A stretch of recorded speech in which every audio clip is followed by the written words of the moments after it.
आज शाम को यहां आप मेरी बात सुनने आए, इसके लिए मैं बहुत बहुत आभारी हूं। ఈ సాయంత్రము మీరు నా మాటలు వినడానికి వచ్చారు। మీ అందరికీ నమస్కారం, ధన్యవాదాలు, శుభాకాంక్షలు తెలియజేశారు। ये चुनाव दोराला तेलंगाना और प्रजाला तेलंगाना के बीच में है। ఈ ఎన్నికలు దొరల తెలంగాణ ప్రజల తెలంగాణ మధ్యలో జరుగుతుందని చెప్పి మనం చేస్తాను। 2004 में कांग्रेस पार्टी ने आपको तेलंगाना बनाने का वायदा किया था। 2004లో కాంగ్రెస్ పార్టీ తెలంగాణ ప్రత్యేక రాష్ట్రం ఏర్పాటు చేస్తానని చెప్పి మీకు మాట ఇచ్చింది। और आपने सोचा था कि तेलंगाना में जनता की आवाज सुनाई देगी। మీరు అనుకున్నారు ప్రత్యేక తెలంగాణ రాష్ట్రంలో ప్రజల గొంతు వినపడుతుంది అని। आपने सोचा था कि जनता का राज होगा। మీరు అనుకున్నారు ప్రజారాజ్యం ప్రజల రాజ్యం నడుస్తుంది తెలంగాణలో అని। किसानों का, मजदूरों का, छोटे व्यापारियों का, రైతుల లేబర్ కార్మికుల చిన్న వ్యాపారుల గొంతు వినపడుతుంది అనుకున్నారు। सोनिया जी ने तेलंगाना बनाने में आपकी पूरी मदद की। సోనియా గాంధీ గారు తెలంగాణ రాష్ట్ర ఏర్పాటులో మీకు వారి సంపూర్ణ మద్దతు అందించారు। मैं ये भी कह सकता हूं कि अगर सोनिया गांधी जी ने तेलंगाना की पूरी मदद नहीं की होती तो शायद तेलंगाना बनता ही नहीं। నేను మీ అందరికీ తెలిసిన విషయం మరోమారు మనం చేస్తున్నా, సోనియా గాంధీ గారి సంపూర్ణ మద్దతు లేకుంటే ప్రత్యేక తెలంగాణ రాష్ట్రం ఏర్పడేది కాదు అని చెప్పి।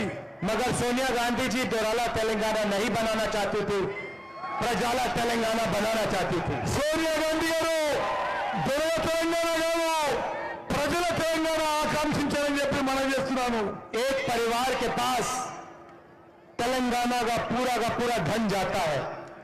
ఒక్క కుటుంబం దగ్గర మొత్తం తెలంగాణ బందీ అయిపోయిందని చెప్పి మనం చేస్తున్నాను। चाहे वो रेत हो, जमीन हो, शराब हो, जो आपका पैसा है वो सारा का सारा केसीआर जी के परिवार को मिलता है। ఇసుక, భూములు, నిక్కరు అన్ని విషయాల్లో కేసీఆర్ పరివారం అవినీతిలో కూరుకుపోయిందని మనం చేస్తాను। पिछले 10 साल केसीआर ने आपसे पैसा लूटा है। గత 10 ఏళ్లుగా కేసీఆర్ మీ పైసలు దొంగతనం చేసిండు, లూటీ చేసుకున్నాడు। मैं आपको बता रहा हूं जितने रुपए केसीआर ने आपसे लूटे हैं उतने रुपए हम आपको वापस देने जा रहे हैं। నేను మీకు మనం చేస్తున్నా, కేసీఆర్ మీ నుంచి ఎంత లూటీ చేసుకుందో అన్ని పైసలు మీకు వాపసు ఇస్తామని చెప్పి నేను మనం చేస్తున్నా। अभी चाय की दुकान में मैं एक बुजुर्ग व्यक्ति से बात कर रहा था, उसने मुझे बताया कि हजारों रुपए का बिजली बिल आया उसको। ఇప్పుడే ఒక చాయ్ దుకాణం ఆయన ఒక ముసలాయన కరెంటు బిల్లు 1000 రూపాయలు వస్తుందని చెప్పి చెప్పిండు। उनसे मैं कहना चाहता हूं जैसे हमारी यहां सरकार आएगी, ग्रह ज्योति स्कीम के माध्यम से 2000 यूनिट बिजली के फ्री में मिलेंगे। కాంగ్రెస్ ప్రభుత్వం రాగానే ఇక్కడ 200 యూనిట్లు విద్యుత్ యూనిట్లు ఫ్రీగా ఉచితంగా యూజ్ చేయబోతున్నాము। उसी चाय की दुकान में एक बुजुर्ग महिला ने मुझे कहा कि उनको 2000 रुपए पेंशन में मिलते हैं।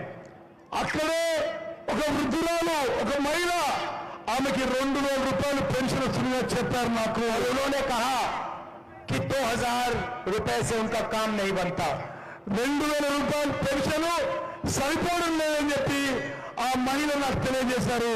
उन्हीं को मैं कहना चाहता हूं कि जैसे ही कांग्रेस पार्टी की सरकार आएगी आपका पेंशन 2000 का नहीं होगा, आपका पेंशन दुगना हो जाएगा, 4000 रुपए का होगा।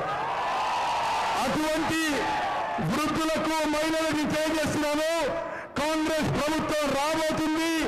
కాంగ్రెస్ ప్రభుత్వంలో 2000 నుంచి 4000 రూపాయలు పెన్షన్ పెంచబోతున్నాము।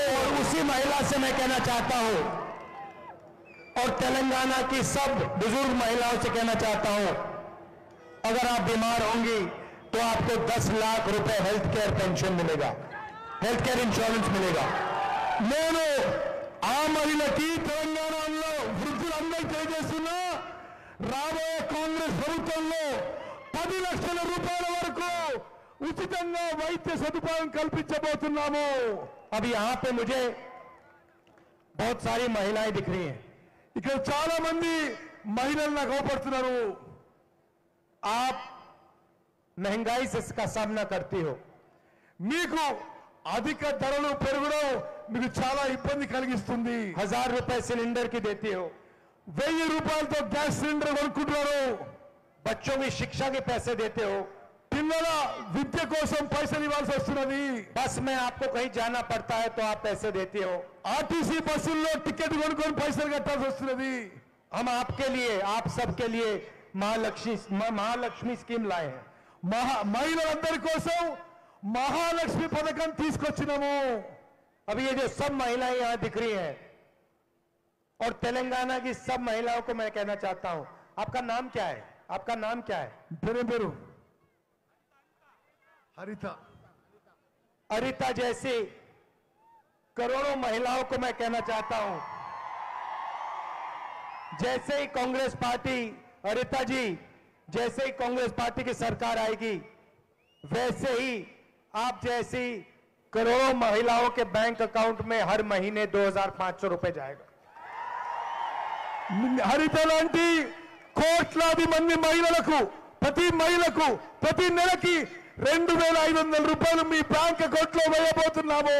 उसके बाद आज आप 1000 रुपए का सिलेंडर खरीदती हैं, जैसे हमारी सरकार बनेगी आपके वहां सब 500 रुपए आपके वहां बन जाएंगे। రాబోయే కాంగ్రెస్ ప్రభుత్వంలో గ్యాస్ సిలిండర్ 500 రూపాయలకే ఇవ్వబోతున్నాము। अरिता जी, आप बस में घूमती हैं, బస్సు తిరుగుతాను। बस में जाती हैं? जाती हैं। ఏమంటున్నావు?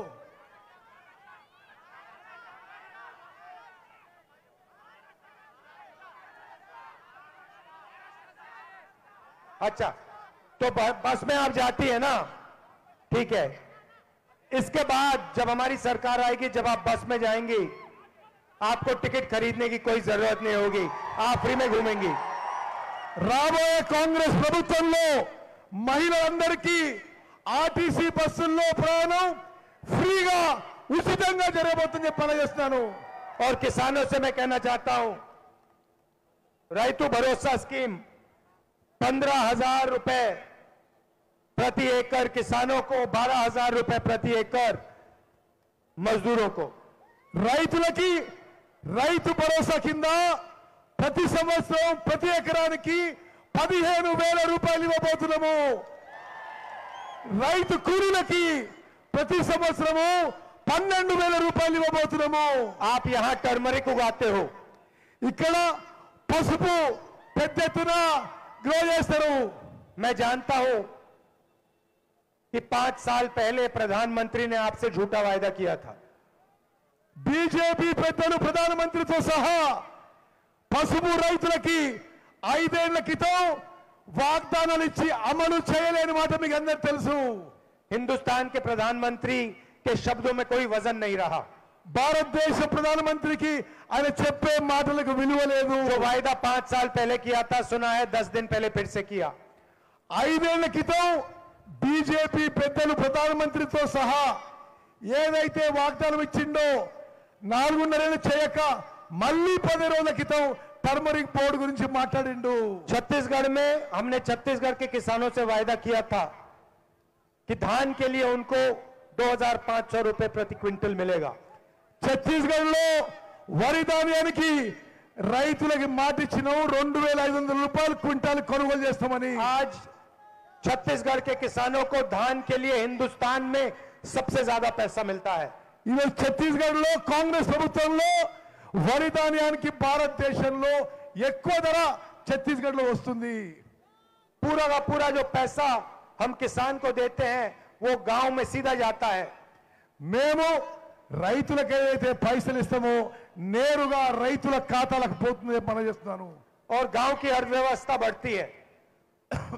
గ్రామీణ ప్రాంతంలో ఊర్లలో ఆర్థిక వ్యవస్థ బలపడుతుందని చెప్పి నేను మనం చేస్తున్నాను। जितना पैसा किसान को दिया जाता है उतना फायदा देश को होता है।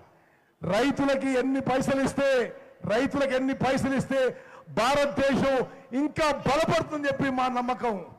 इसीलिए हम टर्मरिक के किसानों को 12,000 और 15,000 रुपए के बीच में हर क्विंटल के लिए देंगे। పసుపు రైతులకి 12,000 నుంచి 15,000 రూపాయలకి కొనుగోలు మేము కాంగ్రెస్ ప్రభుత్వం చేయబోతున్నది। और जो भी आप उगाते हो उसके लिए 500 रुपए एमएसपी से ज्यादा हम आपको देंगे। వ్యవసాయ పంటలన్నిటికీ కూడా అన్ని వ్యవసాయ పంటలకి ఎంఎస్పి మీద 500 రూపాయలు బోనస్ రాబోయే కాంగ్రెస్ ప్రభుత్వం ఇవ్వబోతుందని మనం చేస్తున్నాను। भाइयों और बहनों, मेरा आपका रिश्ता राजनीतिक नहीं है। అక్కలు చెల్లెళ్ళు అన్నలు తమ్ముళ్ళు మీతో ఉన్న సంబంధం రాజకీయ సంబంధం కాదు। मुझे आपसे राजनीतिक रिश्ता नहीं चाहिए। మీకు రాజకీయాలనే మాట్లాడచ్చుకోలేదు। मेरा आपका रिश्ता पारिवारिक है, मोहब्बत का रिश्ता है। మీకు నాకున్న బంధం అనుబంధం ప్రేమ అభిమానంతో మీకు మాకు ఒక కుటుంబ సభ్యుల ముందున్న బంధం మనం చేస్తున్నాను। और सच बोलूं तो ये सिर्फ मेरा रिश्ता नहीं है, ये मेरे पूरे परिवार का रिश्ता है। నిజం చెప్పాలంటే నా ఒక్కందే కాదు, మా మొత్తం కుటుంబం మీతో కుటుంబ సభ్యులుగా ఉన్నారని చెప్పి మనం చేస్తున్నాను। जब भी तेलंगाना के लोगों को जरूरत पड़ी तो मेरे परिवार के लोग आपके साथ खड़े रहे। తెలంగాణ ప్రజలకి ఎప్పుడు అవసరం వచ్చినా నా కుటుంబ సభ్యులు మీ వెంబడి నిలబడరని చెప్పి నేను మనం చేస్తున్నాను। इंदिरा अम्मा ने आपकी जमीन की लड़ाई आपके लिए लड़ी। ఇందిరమ్మ మీ భూముల కోసం మీ పక్షాన కొట్లాడిన విషయం గుర్తు చేస్తున్నా। और सोनिया गांधी जी ने आपके लिए तेलंगाना की लड़ाई लड़ी। సోనియా గాంధీ గారు మీకోసం తెలంగాణ రాష్ట్రం ఏర్పాటు చేసిండ్రు। तो जब भी आपको जरूरत पड़ी मेरे परिवार के लोग आपके साथ खड़े थे। మీకు ఎప్పుడు అవసరం ఉన్నా ఏ ఇబ్బందులున్నా నేను నా కుటుంబ సభ్యులు మీ వెంబడి నిలబడ్డము। मगर कोई भी रिश्ता एक तरफी नहीं हो सकता। కానీ ఏది కూడా ఏ బంధం అనుబంధం కూడా ఒక సైడ్ నుంచి ఉండదు। जब भी हमारे परिवार को जरूरत पड़ी तो तेलंगाना के सब लोग हमारे साथ खड़े रहे। మా కుటుంబానికి ఎప్పుడు అవసరం వచ్చినా తెలంగాణ ప్రజలు మా కుటుంబంతో నిలబడరని చెప్పి మనం इंदिरा गांधी जी का आपने पूरा दिल लगाकर समर्थन किया। ఇందిరా గాంధీ గారికి మీరు మనస్ఫూర్తిగా మద్దతు పలికారు। सोनिया गांधी जी और आपके बीच में बहुत गहरा रिश्ता है। సోనియా గాంధీ గారికి మీ అందరికీ అత్యంత మంచి సంబంధం అనుబంధం ఆప్యాయత అభిమానం ఉండిందని చెప్పి మనం तो ये చేస్తున్నాం। रिश्ता सिर्फ मेरा नहीं है, परिवार का रिश्ता है। ఈ బంధం ఈ సంబంధం నాదే కాదు మా కుటుంబం మొత్తం అని చెప్పి నేను మనం చేస్తున్నాను। चुनाव यहाँ कांग्रेस पार्टी और बीआरएस के बीच में हो रहा है। ఇక్కడ ఎలక్షన్లు కాంగ్రెస్ కి బీఆర్ఎస్ మధ్యలో అవుతున్నాయి। पहले बीजेपी के लोग यहाँ छाती फैला के घूम रहे थे। గత కాలం క్రితం బీజేపీ వాళ్ళు పెద్ద హీరోలుగా ఈడ తిరుగుతునే వాళ్ళు, जैसे वो बॉलीवुड वाले हीरो होते हैं। బాలీవుడ్ హీరోలాగా उनको पता भी नहीं लगा, उनके गाड़ी के चारों पहिए उतर गए। వాళ్ళకి తెలియకుండానే వాళ్ళ పయ్యలో గాలి పోయింది, వాళ్ళు ఖతమైపోయినరు। आज उनके नेताओं की लाइन लगी हुई है, कांग्रेस पार्टी में आना चाहते हैं। కాంగ్రెస్ పార్టీలోకి రావడానికి బీజేపీ వాళ్ళు లైన్ కడుతున్నారు, క్యూ కడుతున్నారు। हमें नहीं चाहिए। అవసరం లేదు మాకు। भाइयों और बहनों, बीजेपी, बीआरएस और एमआईएम एक है। బీజేపీ బీఆర్ఎస్ ఎంఐఎం ఒకటే అని చెప్పి మీరు గుర్తుపెట్టుకోవాలి। बीजेपी बीआरएस की यहां मदद कर रही है और बीआरएस बीजेपी की वहां मदद कर रही है। బీజేపీ బీఆర్ఎస్ కి ఇక్కడ మద్దతు పలుకుతుంది, ఢిల్లీలో బీఆర్ఎస్ బీజేపీకి మద్దతు आप పలుకుతుంది। देखिए, मैं बीजेपी से लड़ता हूं, आरएसएस से लड़ता हूं। నేను బీజేపీతో ఆర్ఎస్ఎస్ తో నిరంతరం పోరాటం చేస్తున్నాను। मेरे ऊपर 24 केस हैं। నా మీద 24 కేసులు పెట్టిండ్రు। मेरी लोकसभा की मेंबरशिप इन्होंने रद्द कर दी। నా పార్లమెంట్ సభ్యత్వం రద్దు చేసిండ్రు। मेरा घर उठा के ले गए నా ప్రభుత్వ ఇల్లు నుంచి నన్ను గెంటేసిండ్రు और जिस दिन ये घर ले जा रहे थे मैंने उनको चाबी दी, कहा कि भैया मुझे तुम्हारा घर नहीं चाहिए, इसको उठा के ले जाओ। నా ఇల్లు నుంచి ఖాళీ చేసినప్పుడు తాళపత్రాలు ఇచ్చి మీ ఇల్లు మీరు ఉంచుకోండి, నేను వెళ్ళిపోయినా। मुझे इस देश में घर की कोई जरूरत नहीं है, पूरा हिंदुस्तान मेरा घर है। నాకు ఇల్లు అవసరం లేదు, ఈ దేశమే నా ఇల్లుగా నేను భావిస్తున్నాను। करोड़ों लोगों के घर मेरा है। చాలా మంది కోట్లాది మంది ఇల్లు నావే అని చెప్పి నేను భావిస్తున్నాను। दरवाजे खुले हैं వాళ్ళ దర్వాజాలు నా కోసం తెలుసున్నాయి। तो मुझे कोई घर की जरूरत नहीं है, నాకు ఇంటి అవసరం లేదు, आप अपना घर रखो। మీరు మీ ఇల్లు ఉంచుకోండి అని చెప్పి బీజేపీ వాళ్ళకి చెప్పాను। अब देखिए मेरे ऊपर 24 केस, आपके चीफ मिनिस्टर के ऊपर कितने केस? నా మీద 24 కేసులు ఉన్నాయి, మీ ముఖ్యమంత్రి ఎన్ని కేసులు ఉన్నాయి? ना कोई सीबीआई केस, ना ईडी केस, ना income tax case. CBI case ఉండదు, ఈడీ కేసు ఉండదు, ఇన్కమ్ ట్యాక్స్ కేసు, ఏ కేసులు ఉండవు ముఖ్యమంత్రి మీద। पूरा देश जानता है कि केसीआर देश के सबसे भ्रष्ट चीफ मिनिस्टर हैं। మొత్తం భారతదేశంలో తెలుసు, దేశంలోనే అత్యంత అవినీతి ముఖ్యమంత్రి కేసీఆర్ అని। नरेंद्र मोदी सारे विपक्ष के चीफ मिनिस्टर के पीछे पड़ जाता है। నరేంద్ర మోదీ ప్రతిపక్ష ముఖ్యమంత్రి అందరి మీద ఎంబడబడతాడు, కానీ కేసీఆర్ ఏమన్నాడు? मगर केसीआर जी के पीछे नहीं पड़ते। కేసీఆర్ మీద ఏమీ చర్యలు ఉండవు। केसीआर जी उनकी लोकसभा में मदद करते हैं।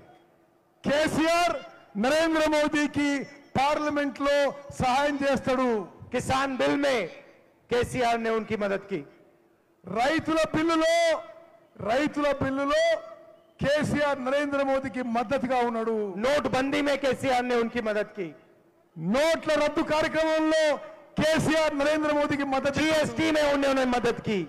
జీఎస్టీ విషయంలో కేసీఆర్ నరేంద్ర మోదీకి మద్దతు और ఇచ్చాడు। यहां पे पूरी की पूरी बीजेपी बीआरएस की मदद कर रही है। ఇక్కడ బీజేపీ బీఆర్ఎస్ కి సహాయంగా ఉంటుంది। दूसरी तरफ एमआईएम, వేరే తరఫున ఎంఐఎం చూడండి।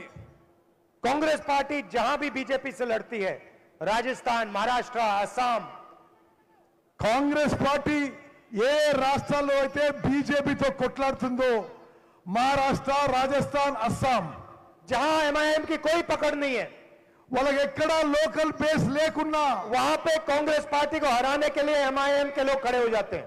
కాంగ్రెస్ పార్టీని ఓడించడానికి ఎంఐఎం అభ్యర్థులను నిలబెడుతుంది రాష్ట్రాల్లో। बीजेपी एमआईएम को लिस्ट देती है और एमआईएम अपने कैंडिडेट खड़े कर देती है। బీజేపీ ఎంఐఎం పార్టీకి ఓ లిస్ట్ ఇస్తుంది, ఇక్కడిక్కడ నిలబెట్టండి అని। क्यों? बीजेपी की मदद करने, कांग्रेस पार्टी को हराने के लिए। ఎందుకు? బీజేపీకి సహాయం చేయడానికి, కాంగ్రెస్ పార్టీని ఓడియడానికి। महाराष्ट्र में किसी से भी पूछ लीजिए एमआईएम क्या करती है, पूरा प्रदेश आपको कहेगा बीजेपी को जिताने की कोशिश करती है, कांग्रेस को हराने की कोशिश करती है। మహారాష్ట్రలో ఎవరిని అడగండి, ఎంఐఎం బీజేపీకి మద్దతుగా కాంగ్రెస్ పార్టీని ఓడించడానికి అక్కడ రాజకీయం చేస్తుందని చెప్పి हमारी विचारधारा की लड़ाई है। మాది ఆలోచన విధానం, ఐడియాలజీ మీద ये మా యుద్ధం। ये मेरे लिए राजनीतिक लड़ाई नहीं है, ये खून की लड़ाई है, डीएनए की लड़ाई है। ఇది రాజకీయం కోసం కొట్లాట కాదు, సెక్యులర్ కోసం, ఐడియాలజీ కోసం, మా రక్తం కోసం, మా నమ్మకం కోసం ఈ కొట్లాట। अगर ये मुझे मेरे ऊपर आक्रमण नहीं करते, सुबह मैं उठता हूं और बीजेपी के लोग मुझे गाली नहीं देते, तो मैं सोचता हूं भाई कुछ ना कुछ गलत है, कुछ ना कुछ कमी रह गई। నా మీద దాడి చేయకుంటే, నా మీద ఏదో తప్పు జరుగుతుందని చెప్పి నేను భావిస్తాను। खून की बात है, ఇది నా రక్తంలో ఉంది, विचारधारा की बात है, ఇది నా ఆలోచనలో ఉన్నది। और इनसे ये लड़ाई नई लड़ाई नहीं है। मेरा परिवार इनसे 100 साल से लड़ रहा है। నా కుటుంబ సభ్యులు ఈ బీజేపీ ఆర్ఎస్ఎస్ ఆలోచన విధంతో 100 ఏళ్లుగా కొట్లాడుతున్నారు। और हम इनको हर प्रदेश में हराएंगे। మేము అన్ని రాష్ట్రాల్లో వీళ్ళని ఓడిస్తాము। बीआरएस को यहां हराएंगे, బీఆర్ఎస్ ని ఇక్కడ ఓడిస్తాము। मध्य प्रदेश में, छत्तीसगढ़ में, राजस्थान में बीजेपी को हराएंगे। మధ్యప్రదేశ్ ఛత్తీస్గఢ్ రాజస్థాన్ లో బీజేపీని ఓడిస్తాము. तो ये मैं आपसे कहना चाहता हूं, ये चुनाव बीआरएस और कांग्रेस के बीच में है. अगर आप बीजेपी को वोट देंगे, एमआईएम को वोट देंगे तो आपका वोट जाया हो जाएगा. ఈ ఎలక్షన్ కాంగ్రెస్ కి టీఆర్ఎస్ మధ్యలో ఉంది. మీరు బీజేపీకి కానీ ఎంఐఎం కానీ ఓటు వేస్తే ఆ ఓటు వృధా అవుతుందని చెప్పి మనం చేస్తున్నాను. अब देखिए यहां पे कांग्रेस पार्टी कार्यकर्ता है, ఇక్కడ కాంగ్రెస్ కార్యకర్తలు చాలా మంది ఉన్నారు, यहां पे जनता भी खड़ी है. చాలా మంది ప్రజలు కూడా ఉన్నారు. आप कभी जंगल में जाते हो तो आपको बब्बर शेर एक ही मिलता है. మీరు ఎప్పుడైనా అడవి పోతే పులి ఒకటే అవపడుతుంది. जैसे जंगल में आपको 10-15 बब्बर शेर एक साथ कभी नहीं मिल सकते. 10-17 పులులు ఒక చేట ఉండవు. यही है कांग्रेस पार्टी का कमाल. ఇది కాంగ్రెస్ పార్టీ యొక్క కమాల్ అని చెప్పి మనం ये देखिए हमारे हजारों बब्बर शेर बैठे हुए एक साथ. ఇక్కడ వేల మంది పులులు ఉన్నారు. ఇక్కడ వేల మంది కాంగ్రెస్ పులులు ఉన్నారని చెప్పిన మనం और ये जाकर बीआरएस को यहां से उखाड़ देंगे, उनकी सरकार को उखाड़ देंगे. మీరందరూ ఈ బీఆర్ఎస్ ప్రభుత్వాన్ని తరిమి కొడతారని చెప్పి మనం చేస్తున్నాను. जनता की सरकार होगी, मगर कांग्रेस पार्टी के कार्यकर्ता और बब्बर शेरों की भी सरकार होगी. రాబోయేది ప్రజల ప్రభుత్వం, కాంగ్రెస్ కార్యకర్తల ప్రభుత్వం, కాంగ్రెస్ పులుల ప్రభుత్వం అని చెప్పి మనం చేస్తున్నాను. चीफ मिनिस्टर के ऑफिस के दरवाजे, एमएलए के ऑफिस के दरवाजे